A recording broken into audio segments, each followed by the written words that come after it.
আয়াত ১৪। إن تدعوهم لا يسمعوا دعاءكم ولو سمعوا ما استجابوا لكم ويوم القيامة يكفرون بشرككم ولا ينبئك مثل خبير অনুবাদ: তোমরা তাদেরকে ডাকলে তারা তোমাদের ডাক শুনবে না এবং শুনলেও তোমাদের ডাকে সাড়া দেবে না। আর তোমরা তাদেরকে যে শরিক করেছ তা তারা কিয়ামতের দিন অস্বীকার করবে। ১ নং ফুটনোটের বিবরণ।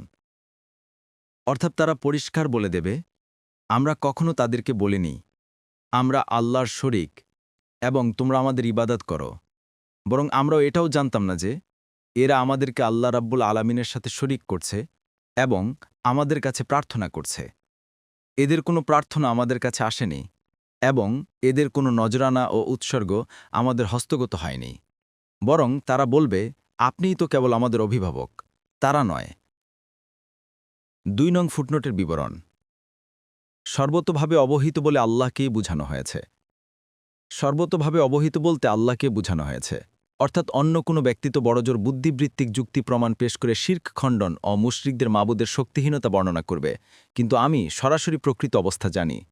আমি নির্ভুল জ্ঞানের ভিত্তিতে তোমাদের জানাচ্ছি, লোকেরা যাদেরকে আমার সার্বভৌম কর্তৃত্বের মধ্যে স্বাধীন ক্ষমতা সম্পন্ন করে রেখেছে তারা সবাই ক্ষমতাহীন। তাদের কাছে এমন কোনো শক্তি নেই যার মাধ্যমে তারা কারো কোনো কাজ সফল বা ব্যর্থ করে দিতে পারে।